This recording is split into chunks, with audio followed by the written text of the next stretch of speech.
Hello guys, എല്ലാവർക്കും ഞങ്ങളുടെ പുതിയൊരു വീഡിയോയിലേക്ക് സ്വാഗതം. ഇന്ന് ഞാൻ ഒരു അടിപൊളി ബർത്ത്ഡേ വീഡിയോ ആയിട്ടാണ് വന്നിരിക്കുന്നത്. അപ്പോൾ നമുക്ക് നേരെ വീഡിയോയിലേക്ക് പോകാം. ആദ്യം തന്നെ കൈൻമാസ്റ്റർ ആപ്പ് ഓപ്പൺ ചെയ്യുക, ക്രിയേറ്റ് ന്യൂ പ്രൊജക്റ്റ് എടുക്കുക, അതിൽ റേഷ്യോ സെലക്ട് ചെയ്യുക. ഞാനിവിടെ 9:16 ആണ് റേഷ്യോ സെലക്ട് ചെയ്യുന്നത്. അതേപോലെ തന്നെ ഇവിടെ തന്നെ നമുക്ക് ഫില്ല് കൊടുക്കാം. Photo display mode fill select ചെയ്യുക. പിന്നെ ഫോട്ടോ ഡ്യൂറേഷൻ നമുക്ക് 2 സെറ്റ് ചെയ്യാം. എന്നിട്ട് നെക്സ്റ്റ് കൊടുക്കുക. ഈ ഒരു വീഡിയോ ക്രിയേറ്റ് ചെയ്യാൻ വേണ്ടിയിട്ട് നമുക്കൊരു 14 ഫോട്ടോ എങ്കിലും വേണ്ടി വരും. അപ്പോൾ 14 ഫോട്ടോസ് സെലക്ട് ചെയ്യുക. നിങ്ങൾ ഏത് ഫോട്ടോസ് വെച്ചിട്ടാണോ ചെയ്യാൻ ഉദ്ദേശിക്കുന്നത് ആ ഫോട്ടോസൊക്കെ ഒന്ന് സെലക്ട് ചെയ്തെടുക്കുക. അപ്പോൾ ഞാനിവിടെ സെലക്ട് ചെയ്യുന്നുണ്ട്.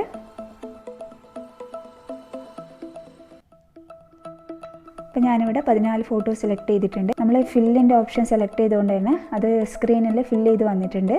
പിന്നെ നമുക്ക് കുറേ പണികൾ ഒഴിവായി കിട്ടി. ഇനി നമ്മൾ എന്ത് ചെയ്യണം, ഇതിലേക്കൊരു ഗ്രീൻ സ്ക്രീന് ആഡ് ചെയ്യണം.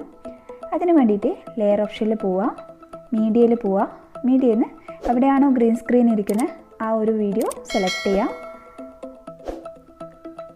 സെലക്ട് ചെയ്തു. ഇനി ഇത് സ്ക്രീനിൽ ഫിറ്റ് ചെയ്യണം. അതിന് വേണ്ടിയിട്ട് റൈറ്റ് സൈഡിൽ മിഡിലത്തെ ഓപ്ഷൻ സെലക്ട് ചെയ്യാം. അതിൽ സെക്കൻഡ് വൺ കൊടുക്കുക, ടിക്ക് കൊടുക്കുക. അപ്പോൾ ഇത് സ്ക്രീനിൽ ഫില്ല് ചെയ്ത് വന്നിട്ടുണ്ടാവും. ഇനി നമ്മൾ എന്ത് ചെയ്യാന്ന് പറഞ്ഞാൽ ഈ ലാസ്റ്റ് ഫോട്ടോ നമുക്കൊന്ന് എക്സ്റ്റെൻഡ് ചെയ്ത് കൊടുക്കാം. ലാസ്റ്റ് ഫോട്ടോ മാത്രം. ഇതിൽ ഹാപ്പി ബർത്ത്ഡേൻ്റെ ഓരോ ലെറ്റർ ആയിട്ട് വരുന്നത് കാണാം. അപ്പോൾ അതിൽ ലാസ്റ്റ് ലെറ്റർ വൈൻ്റെ പോർഷൻ എത്തിക്കഴിഞ്ഞാൽ, വൈ കംപ്ലീറ്റ് ആകുന്ന ആ ഒരു പോർഷൻ എത്തിക്കഴിഞ്ഞാൽ ഈ ഗ്രീൻ സ്ക്രീനിൻ്റെ സെക്ഷൻ നമുക്കൊന്ന് സ്പ്ലിറ്റ് ചെയ്തെടുക്കണം. അപ്പോൾ അതിന് വേണ്ടിയിട്ട് ആ വീഡിയോ സെലക്ട് ചെയ്തതിന് ശേഷം റൈറ്റ് സൈഡിൽ മേലെ ട്രിമ്മിൻ്റെ ഓപ്ഷൻ ഉണ്ടാവും, അത് സെലക്ട് ചെയ്യുക. എന്നിട്ട് സ്പ്ലിറ്റ് അറ്റ് പ്ലേ ഹെഡ് അത് സെലക്ട് ചെയ്യുക. സ്പ്ലിറ്റ് ചെയ്ത് മാറ്റാം. ഇനി നമ്മൾ വീണ്ടും നമ്മുടെ ഗ്രീൻ സ്ക്രീനിലേക്ക് തന്നെ തിരിച്ചു വരിക. ആ വലിയ ഗ്രീൻ സ്ക്രീനിൻ്റെ വീഡിയോ എടുക്കുക, സെലക്ട് ചെയ്യുക. എന്നിട്ട് നമ്മൾ റൈറ്റ് സൈഡിൽ താഴോട്ടേക്ക് പോയിട്ട് ക്രോമാക്കി എന്ന് പറയുന്ന ഓപ്ഷൻ സെലക്ട് ചെയ്യുക. അത് എനേബിൾ ചെയ്ത് കൊടുക്കുക. അതിൽ green key colour green set ചെയ്യുക. അപ്പോൾ ഞാനിവിടെ ഗ്രീൻ സെറ്റ് ചെയ്യുന്നുണ്ട്. ടിക്ക് കൊടുക്കുക. പിന്നെ ഇതൊന്ന് അഡ്ജസ്റ്റ് ചെയ്ത് കൊടുക്കാം. നിങ്ങളെ ഫോട്ടോസ് ഒന്ന് കറക്റ്റ് കാണുന്ന വിധത്തിൽ, ഫോട്ടോസ് അല്ല ഹാപ്പി ബർത്ത്ഡേൻ്റെ എഴുത്ത് മാത്രമേ കാണാൻ പറ്റുള്ളൂ. അപ്പോൾ അതിനനുസരിച്ചിട്ട് ഒന്ന് അഡ്ജസ്റ്റ് ചെയ്ത് കൊടുക്കാം. ഒന്ന് ഇങ്ങനെ മൂവ് ചെയ്ത് നോക്കിയാൽ മതി. നിങ്ങളുടെ ഹാപ്പി ബർത്ത്ഡേൻ്റെ ആ ഒരു ഇതിൻ്റെ ഉള്ളിലൂടെ ആ പിക്ക്, ഓരോ പിക്കും കാണുന്നത് കാണാം. അപ്പോൾ ടിക്ക് കൊടുക്കാം. നമ്മളൊന്ന് പ്ലേ ചെയ്ത് നോക്കുക. ഓരോ ലെറ്ററിനും ഓരോ ഇമേജ് വരണം. അപ്പോൾ അതങ്ങനെ തന്നെ കറക്റ്റാണോ ഉള്ളതെന്നൊന്ന് ചെക്ക് ചെയ്ത് നോക്കുക. ഇല്ലെങ്കിൽ അതൊന്ന് സെറ്റ് ചെയ്ത് കൊടുക്കുക. അപ്പോൾ ഇവിടെ എല്ലാ ലെറ്റേഴ്സിനും ഏകദേശം സെറ്റായി വന്നിട്ടുണ്ട്.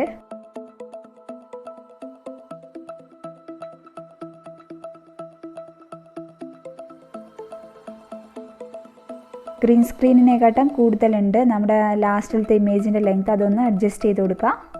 ഇനി നേരത്തെ നമ്മൾ സ്പ്ലിറ്റ് ചെയ്ത് മാറ്റിയ പോർഷൻ ഒന്ന് സെലക്ട് ചെയ്യുക. സെലക്ട് ചെയ്തിട്ട് താഴോട്ടേക്ക് പോയിട്ട് ബ്ലെൻഡിങ് എന്ന് പറയുന്ന ഓപ്ഷനിൽ സ്ക്രീന് സെലക്ട് ചെയ്യാം. ഇപ്പം നമ്മുടെ വീഡിയോ ഒന്ന് ഇവിടെ സെറ്റായിട്ടുണ്ട്. ഞാൻ ജസ്റ്റ് ഒന്ന് പ്ലേ ചെയ്ത് കാണിച്ചു തരാം.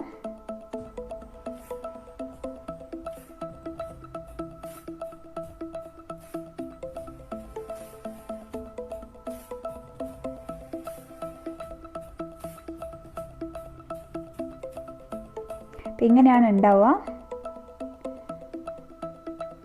ഞാൻ ഓഡിയോ മ്യൂട്ട് ചെയ്യുന്നുണ്ട്. ഒരു പണിയുമില്ല, പെട്ടെന്ന് കഴിഞ്ഞു. വലിയ പണിയൊന്നും ഇല്ലാണ്ട് പെട്ടെന്ന് ചെയ്തെടുക്കാൻ പറ്റുന്നൊരു വീഡിയോ ആണ്. അപ്പം എല്ലാവരും ഒന്ന് ട്രൈ ചെയ്ത് നോക്കണം. ഈ ഗ്രീൻ സ്ക്രീന് വേണ്ടവർ എന്ത് ചെയ്യുക, ഞങ്ങളുടെ ടെലഗ്രാം ചാനലിലോ അല്ലെങ്കിൽ വാട്സപ്പ് ഗ്രൂപ്പിലോ ജോയിൻ ചെയ്താൽ മതി. ഞങ്ങൾ അവിടെയൊക്കെ പോസ്റ്റ് ചെയ്യുന്നതാണ്.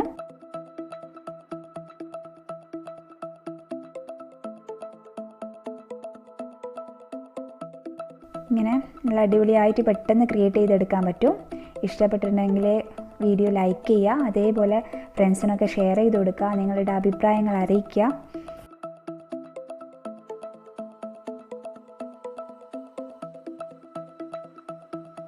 അപ്പോൾ എല്ലാവരും വീഡിയോ ഇഷ്ടമായെന്ന് വിചാരിക്കുന്നു. ഇഷ്ടമായെങ്കിൽ ലൈക്ക് ചെയ്യുക. അതേപോലെ ഫ്രണ്ട്സിനൊക്കെ ഒന്ന് ഷെയർ ചെയ്ത് കൊടുക്കുക.